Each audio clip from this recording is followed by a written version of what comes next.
They named her Ezin, meaning good mother, though she brought nothing but tears. She was born on a rainy night in Umuokoro village.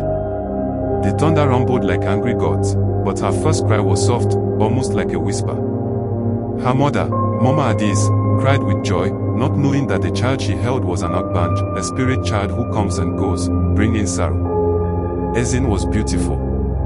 Skin like roasted palm kernel. Eyes like the deep forest.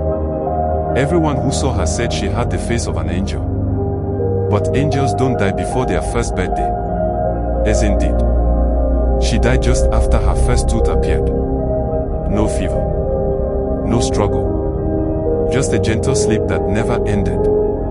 They buried her under the Ujiri tree behind the compound. Mama Adiz wailed like a broken drum.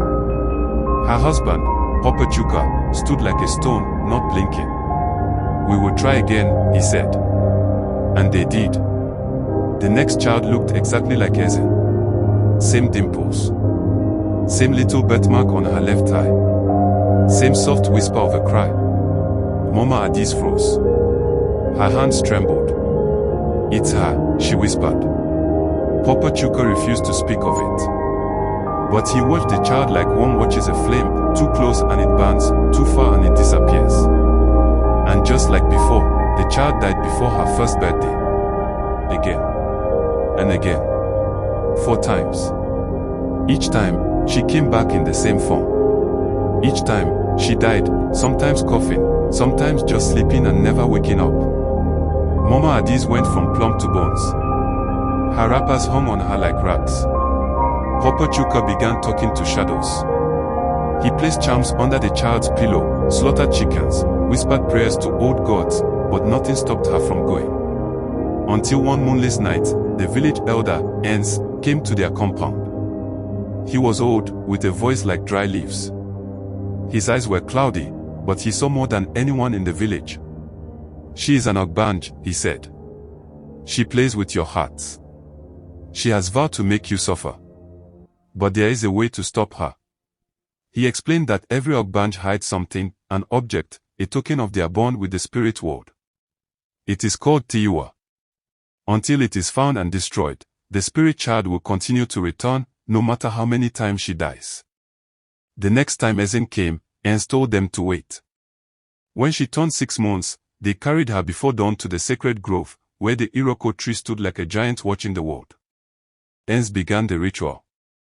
He pressed a carved dibber stick into the earth, his eyes closed, lips moving in words no one understood. The fire beside him crackled and hissed, though there was no wind. Suddenly, clink. The stick struck something. They dug. And there, buried in a clay pot wrapped in red cloth, was a small bead necklace, a bone comb, and a tiny mirror. En's voice dropped to a whisper. This is her Tiiwa. He placed the objects on a stone. One by one, he destroyed them. He crushed the bead underfoot. The earth trembled. Somewhere in the distance, a dog howled. He burned the comb in the fire. It hissed, then cracked. He shattered the mirror against the stone. The wind stopped. The tree stilled. And Ezin blinked. She looked around, confused, as if waking from a long dream. From that day, she never died again. She grew teeth. She learned to walk. She sang songs no one taught her. She laughed and played with sand between her toes, chased grasshoppers, and ran barefoot under the sun. The villagers slowly forgot their fear.